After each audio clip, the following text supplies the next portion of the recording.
오늘의 하나님 말씀을 봉독해 드리겠습니다. 베드로전서 1장 3절에서 9절입니다. 신약 377면입니다.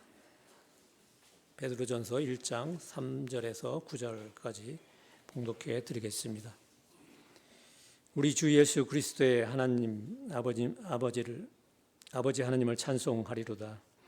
그의 많으신 긍휼대로 예수 그리스도를 죽은 자 가운데서 부활하게 하심으로 말미암아 우리를 거듭나게 하사 산 소망이 있게 하시며 썩지 않고 더럽지 않고 쇠하지 아니하는 유업을 있게 하시나니 곧 너희를 위하여 하늘에 간직하신 것이라.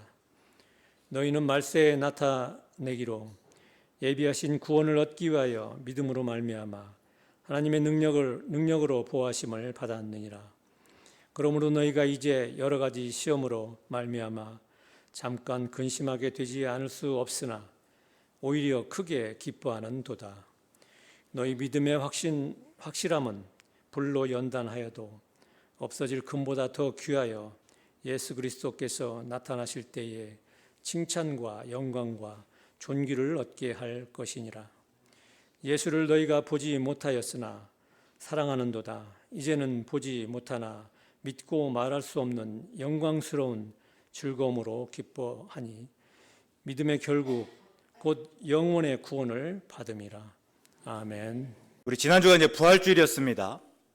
우리는 이제 부활절, 그래서 매 주일을 작은 부활절로 지낼 뿐만 아니라 특별히 부활주일을 지나고 50일 동안은 흔히 기쁨의 50일이다 이렇게 칭합니다. 그러니까 이때만큼은 예수님의 부활을 핑계로 의도적으로 기뻐하자 하는 취지입니다. 그러면 왜 기뻐해야 되는가? 또 예수님의 부활이 우리에게 어떤 의미이길래 우리가 기뻐해야 되는가? 본문에서 베드로는 이렇게 말합니다. 먼저는 하나님이 예수 그리스도를 죽은 자 가운데 부활하게 하셨고 그것을 통해서 우리를 거듭나게 하셨기 때문이다 말하고 있습니다. 거듭난다는 게 무엇일까? 요한복음 3장에서 니고데모가 예수님을 찾아와서 어떻게 해야 하나님 나라에 들어갈 수 있는지를 묻습니다. 그때 예수님이 말씀하셨습니다. 거듭나야 한다. 이때 거듭은요 두 가지 의미를 가집니다. 하나는 위로부터이고 또 하나는 다시입니다. 그러니까 거듭나라 할 때 위로부터 나야 한다 혹은 다시 나야 한다 하는 의미예요. 그런데 이 중에서 예수님께서 의도하신 의미는 위로부터입니다. 그러니까 어떻게 하면 하나님 나라에 들어갈 수 있는가? 위로부터 나야 한다는 거예요. 근데 니고데모는요 다시 태어나는 것으로 이해하면서 이제 예수님께 묻는 겁니다. 사람이 늙으면 어떻게 날 수 있습니까? 두 번째 모태에 들어갔다가 날 수 있습니까? 그래서 예수님께서 거듭난다 하는 의미를 이제 설명해 주시는데요. 거듭난다라고 하는 것은 다름 아니라 그러니까 하늘에서부터 내려오신 예수님을 믿음으로 영생을 얻는 것입니다. 그리고 예수님은 이제 모세가 광야에서 뱀을 든 사건을 자신에게 적용하십니다. 민수기 21장에 나오는 이야기예요. 이스라엘 백성이 에돔 땅을 우회하려다가 이 마음이 상하고 불평하기 시작했습니다. 그러니까 광야라고 한다면 한시라도 빨리 벗어나고 싶은 곳입니다. 근데 지금 에돔 땅을 가로질러서 가면 딱 좋은데 에돔 땅을 우회하면서 돌아가면서 그 사람들의 마음이 불평이 생기고 이 마음이 어려워지면서 불평했다라는 거예요. 그때 하나님께서 불뱀을 보내서 백성들을 물게 하였습니다. 많은 백성들이 죽었죠. 그리고 모세가 백성을 위해서 기도했을 때 하나님이 어떻게 말씀하셨는가? 불뱀을 만들어 장대 위에 매달아라. 물린 자마다 그것을 보면 살리라 하십니다. 그래서 모세가 부지런히 놋뱀을 만들어서 장대 위에 달았습니다. 그리고 뱀에게 물린 자가 그 놋뱀을 보고 살았습니다. 그럼 이게 무슨 의미인가? 라고 할 때요, 구원은 오직 하나님께로부터 온다 하는 것입니다. 우리는 하나님을 바라볼 때 구원을 얻을 수 있다 하는 것이에요. 우리에게는 아무런 수가 없습니다. 우리가 가진 자원으로는, 우리가 가진 지식이나 경험, 방법으로는 절대 구원을 얻을 수 없습니다. 다만 하나님을 바라보아야 하고 하나님의 은혜에 기대어야 한다 하는 것이에요. 그래서 놋뱀처럼 예수님이 십자가 위에 달리셨고 하나님은 예수님을 바라보는 자마다, 예수님을 믿는 자마다 영생을 얻게 하셨습니다. 이것을 알고 믿는 것이 거듭난다 하는 의미예요. 그리고 다음으로는 하나님이 예수님의 부활을 통해서 우리를 거듭나게 하였고 또 산 소망이 있게 하셨다 합니다. 우리는 다 나름의 기대와 소망을 가지고 살아갑니다. 그 기대와 소망이 꼭 거창한 것만은 아니에요. 오늘 저녁에 집에 가서 야구 혹은 축구를 보는 것일 수 있고요. 또 가족끼리 외식하는 것일 수 있습니다. 또 며칠 있으면 월급을 받는 일일 수도 있습니다. 우리 자녀가 대학에 가고 취업하고 결혼하는 일일 수 있고 또 집을 마련하는 것일 수 있습니다. 때로 우리는 그런 기대와 소망으로 또 오늘을 버티고 이깁니다. 그러나 분명한 것은요, 그것들은 한시적이에요. 잠깐 우리를 설레게 하지만 또 잠시 우리가 버티고 이기게 하지만 그러나 풀이 마르고 꽃이 시드는 것처럼 곧 사라져버린다 하는 것이에요. 그래서 헛됩니다. 우리가 변하고 사라지는 것은 다 헛되기 마련입니다. 전도자의 고백을 한번 들어볼까요? 전도자는 누구보다 많은 것을 가지고 누렸습니다. 왕이라고 했잖아요. 여러 지방의 재물을 받아서 모았다 합니다. 또 사업을 크게 했습니다. 그래서 여러 채 집을 지었고 또 정원과 숲을 만들었습니다. 많은 노예와 하인들을 거느렸습니다. 또 그때마다 자신을 기쁘게 할 나름대로 그런 찬양대처럼 밴드를 가졌다라고 하기도 합니다. 눈으로 원하는 것을 금하지 않았고 마음이 즐거워하는 것을 막지 않았습니다. 또 많은 일을 이루기 위해서 누구보다도 열심히 일했고 또 수고하였습니다. 근데 결국에는 뭐라고 고백하는가 하면 헛되고 헛되며 헛되고 헛되니 모든 것이 헛되다 합니다. 왜인가? 그것들이 영원하지 않고 변하고 사라지기 때문입니다. 우리가 다 죽고 그래서 내가 가지고 누리는 것이 영원히 내 것일 수 없다 하는 거예요. 내가 애써서 이룬 모든 것들이 결국에는 다른 사람에게 다 돌아가고 또 나조차 잊혀집니다.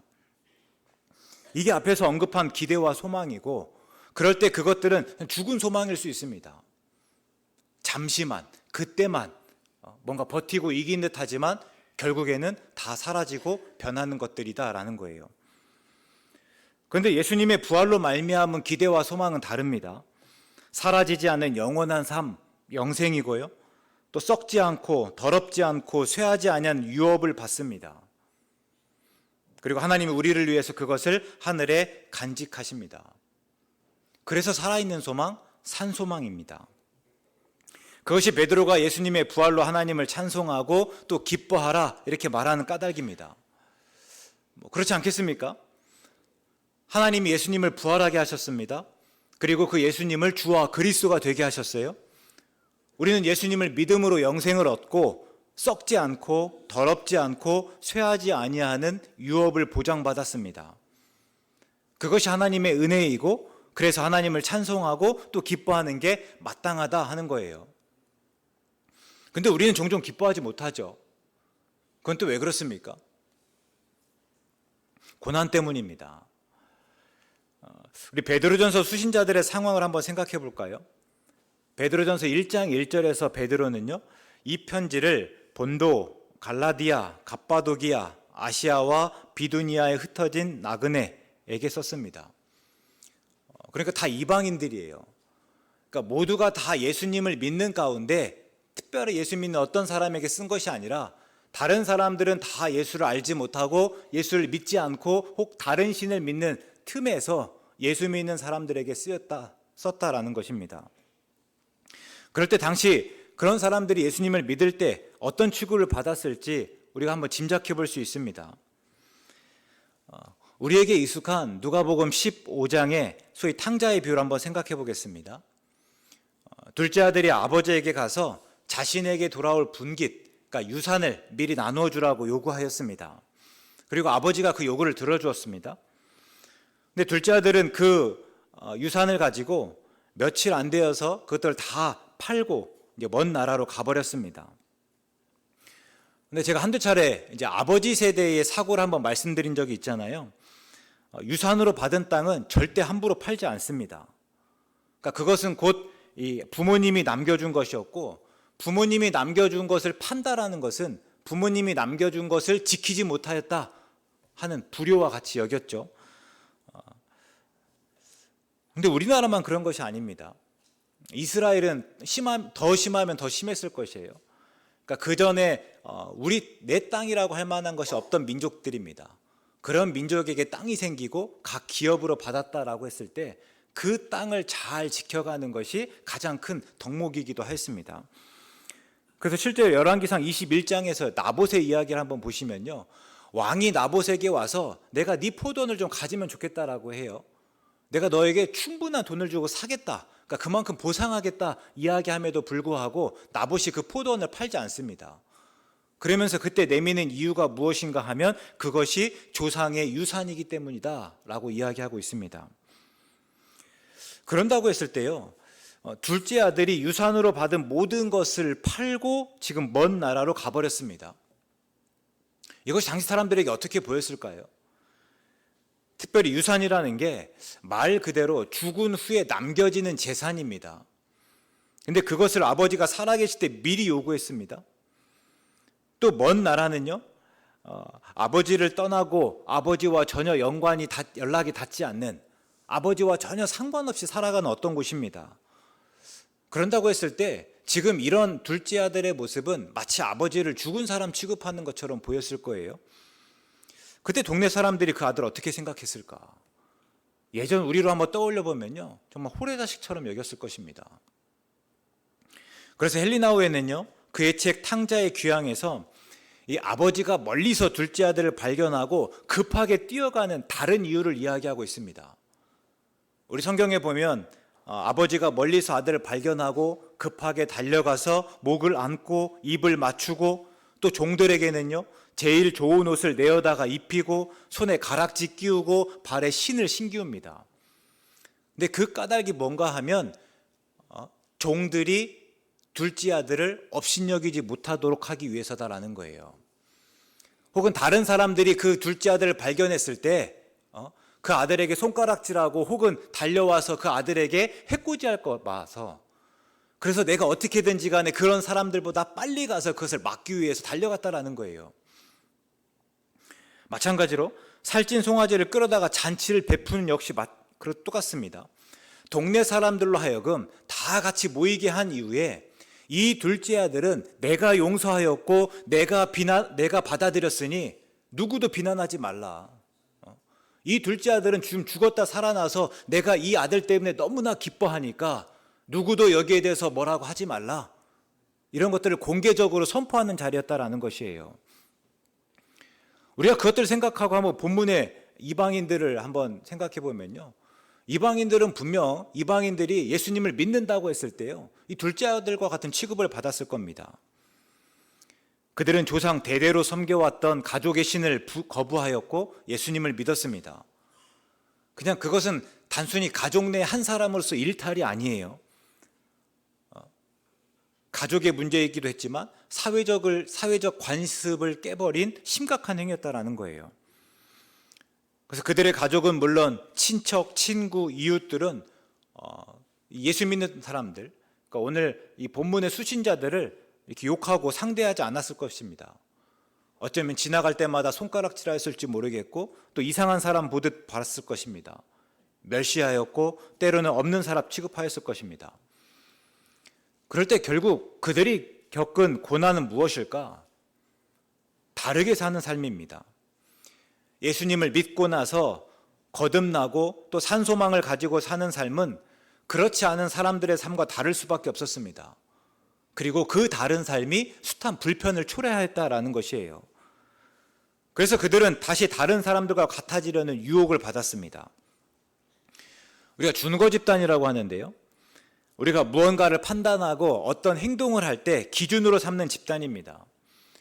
흔히 청소년 시기를 말할 때 이 집단을 언급하는데요, 그러니까 청소년들의 준거 집단은 이 또래의 친구들입니다.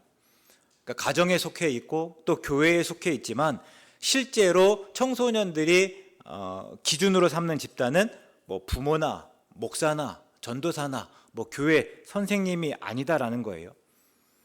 그래서 우리가 가르친 대로 말하고 행동하는 것이 아니라 또래의 친구들이 하는 말을 쓰고 그들의 행동을 따라하는 거죠. 근데 청소년만 그렇습니까? 우리도 그렇잖아요. 내 가치와 기준이 뚜렷하십니까? 그래서 어디에서든지 내가 하고 싶은 대로 말하고 행동하십니까? 다른 사람 아랑곳하지 않고 그냥 내가 원하는 대로 내 마음 가는 대로 그렇게 말하고 또 행동하시는가 하는 겁니다. 대부분은 어떻게든지 다른 사람의 기대에서 벗어나지 않으려고 하실 겁니다. 튀지 않고 최대한 다른 사람과 비슷하게 보이려고 애쓰는 거예요. 그래서 때로는 내가 원하지 않는 모임에 가고 또 평상시와 다르게 옷을 입고 또 관심 없는 주제로 대화를 나누기도 합니다. 남이 가졌다 하는 것은 나도 가져야 안심이 되고 그래서 때로 유행을 따르기도 합니다. 그게 꼭 내 가치와 기준에 합당하고 내 분수에 맞아서가 아닙니다. 그래야 안심이 되고 또 나만 다르다는 그런 불편을 겪지 않기 때문입니다. 그래서 우리는 예수님을 믿지만 마치 예수님을 믿지 않는 사람들과 똑같이 살아버릴 때도 있지 않습니까? 이게 본문의 수신자들이 당하고 있는 고난이고 또 시험이었습니다. 분명 보통 어려운 일이 아니었을 겁니다. 그런데 그들은 고난을 넉넉히 이겨냈습니다. 6절의 말씀인데요. 그러므로 너희가 이제 여러 가지 시험으로 말미암아 잠깐 근심하게 되지 않을 수 없으나 오히려 크게 기뻐하는도다. 보시면요. 너희가 이제 여러 가지 시험으로 말미암아 잠깐 근심하게 되지 않을 수 없다. 그러니까 고난이나 시험이 아무것도 아닌 것은 아니에요. 분명 근심하게 합니다. 근데 뭐라고 하면 잠깐입니다.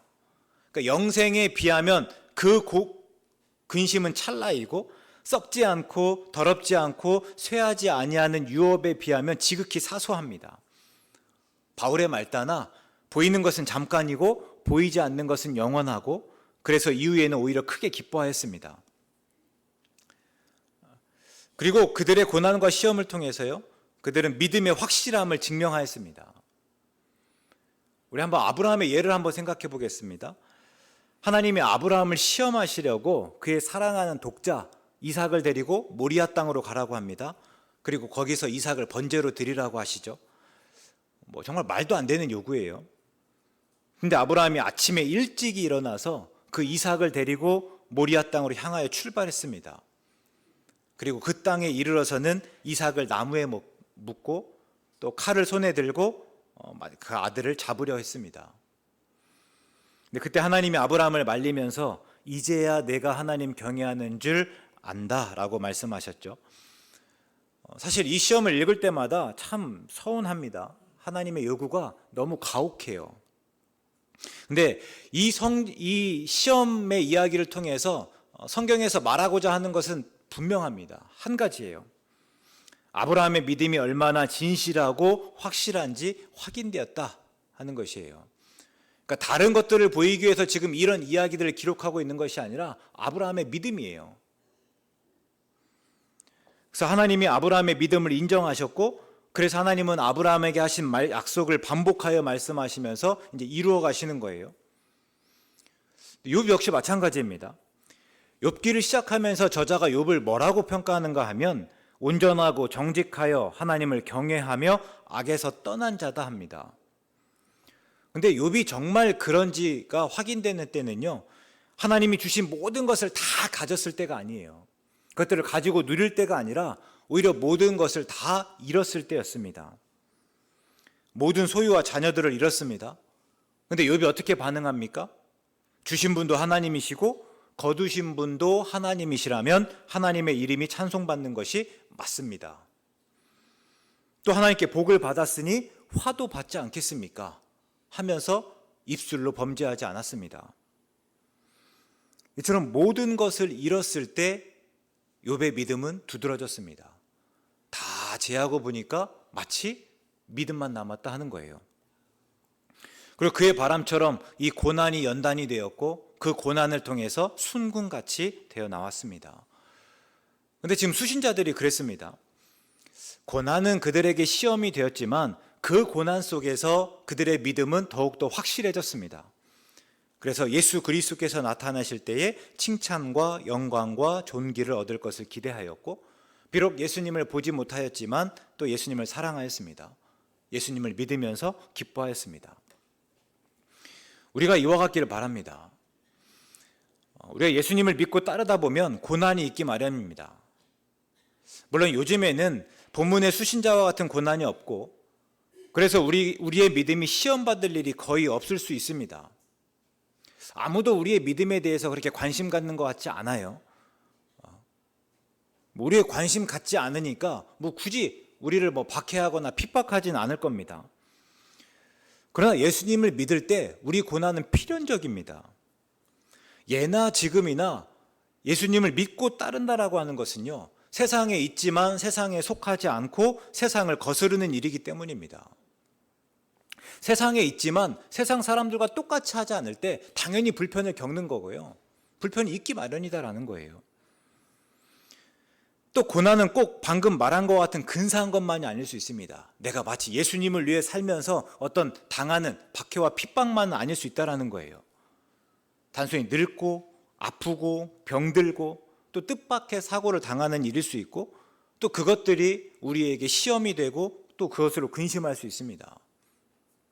그럼 그때마다 우리는 어떻습니까? 당황합니다. 예수님을 믿고 따름에도 불구하고, 내가 이렇게 봉사하고 헌신함에도 불구하고 고난과 슬픔을 겪는다 생각하고 또 실망하기도 합니다. 그러나 우리는 그 속에서도 부활하신 예수님 때문에, 거듭남 때문에, 산소망 때문에 기뻐할 수 있고 또 그래야 합니다. 본문을 포함한 대부분에서요, 기쁨은 고난이나 슬픔에서 비롯됩니다. 그러니까 기쁨과 고난이나 슬픔이 별개가 아니에요. 내가 기뻐할 때는 고난과 슬픔이 없고, 또 내가 고난과 슬픔 가운데 있을 때에는 기쁨이 전혀 없는 그런 상황은 아니라는 거예요.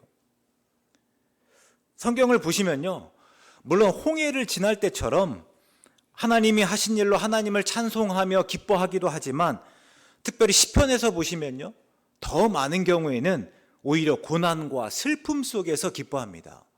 고난과 슬픔을 겪는 중에 그럼에도 불구하고 기뻐하고 하나님을 찬송함이 드러난다라는 것이에요. 꼭 이겨서가 아니라 졌지만, 또 모든 것이 순조롭고 평온하지 않지만 얼마든지 기뻐합니다. 성경을 가만히 보시면요, 그런 사람들의 이야기로 가득했다라는 것이에요. 누구보다 바울이 그랬습니다. 우리가 빌립보서를 기쁨의 서신, 기쁨의 편지라고 이야기합니다. 그러니까 빌립보서를 보면 바울이 계속해서 기쁘다는 것을 이야기해요. 또 내가 기쁜 것처럼 너희도 기뻐하라, 이렇게 일러주고 있습니다. 그런데 그 편지를 어디에서 썼다고요? 그 편지를 쓴 장소가 어디입니까? 감옥이에요. 내 마음대로 내 뜻대로 할 수 없고, 아니 어쩌면 내가 지금까지 내가 애쓴 대로 뭔가 거의 좋은 결과가 아니라 가장 나쁜 결과에 처해 있는 거예요. 많은 것들이 주어지지 않았습니다. 풍족하지 않습니다. 내가 원하는 때 많은 사람들을 볼 수 없고, 또 바울이 그렇게 애썼던 또 복음 전하는 일도 수월하지 않은 그런 곳입니다. 근데 그 속에서 기뻐하라 이야기하고 나는 기쁘다는 것을 계속 고백하는 거예요. 그럴 때 하나님 앞에서는요, 고난과 기쁨이, 또 슬픔과 기쁨이 분리되지 않습니다. 우리가 이 사실을 꼭 기억할 수 있으면 좋겠습니다. 혹 우리가 때때로 고난과 슬픔을 겪을 그때에도 우리는 기뻐할 수 있고 또 기뻐해야 한다는 사실을 늘 명심하셨으면 좋겠습니다. 예수님을 믿고 따르는 일은 결코 쉽지 않습니다. 우리 찬송가 가사에도 있지 않습니까? 내 주를 가까이 하게 함은 십자가 짐 같은 고생이고 야곱이 돌베개 베고 잔 잠 같습니다. 근데 이 작사가가요, 그 다음에 하는 이야기가 왜 주께 더 나가기 원한다고 합니까? 내가 예수님을 믿는다고 하는 것이 십자가 짐 같은 고생이라면, 야곱이 돌베개 베고 자는 잠 같다면, 그럼에도 불구하고 왜 주께 더 가까이 가기 원하냐 하는 것입니다.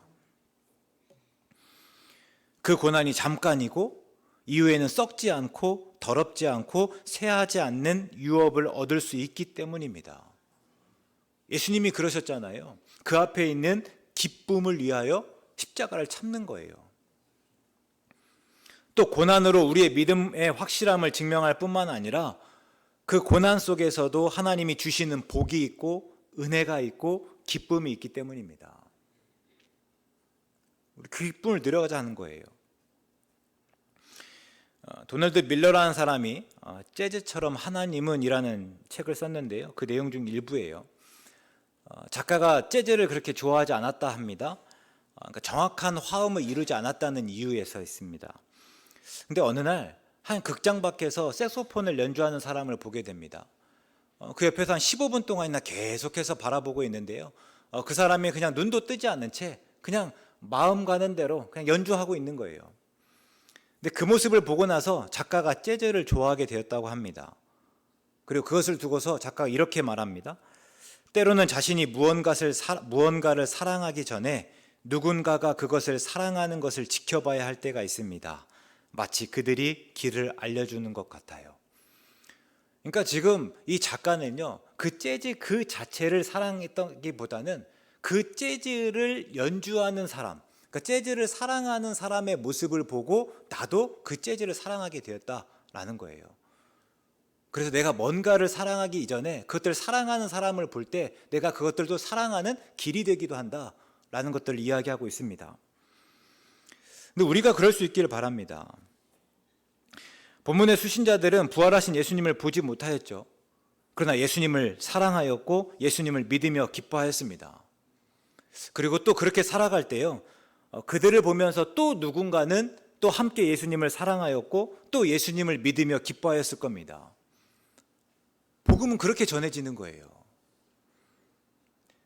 그럴 때 우리가 그럼에도 불구하고 고난 속에서 소망하며 기뻐하실 수 있기 바랍니다.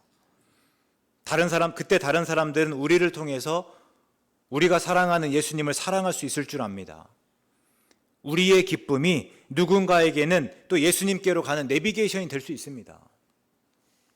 그것이 우리 표회처럼 기쁨으로 선교적 삶을 살아가는 것 아니겠습니까?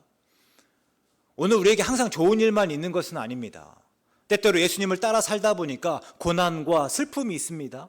우리가 다 이해하지 못하는 고통이 있습니다.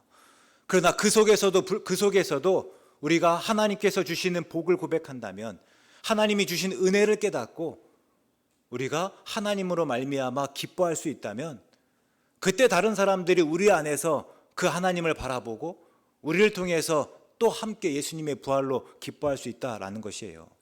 그것이 오늘 우리가 기쁨으로 선교적 삶을 살아가는 일입니다. 그럴 때 우리 모두가 기쁨으로 선교적 삶 살아가실 수 있기 바랍니다. 그럼에도 불구하고 하나님이 주신 기쁨으로 살아가실 수 있기 바랍니다. 기쁨이 드러나기 원하고요, 그 기쁨으로 다른 사람에게 도전하실 수 있기 바랍니다. 그럼 우리 모두가 되시기를 주의 이름으로 축원합니다. 사랑의 하나님, 우리가 매주일 예배하면서 부활의 기쁨을 알게 하시옵소서. 다만 오늘 의무처럼 예배하며 우리의 바람을 쏟아넣고 그것을 이루어 주시길 소망하는 대신에 부활하심으로 우리를 거듭나게 하시고 하나님 나라에 산 소망이 있게 하신 예수님으로 말미암아 기뻐하게 하시옵소서. 때로 고난 속에서 믿음의 확실함을 증명하게 하시고 그 믿음으로 기쁨으로 선교적 삶을 살아가는 우리 되게 하시옵소서. 예수님의 이름으로 기도드립니다. 아멘.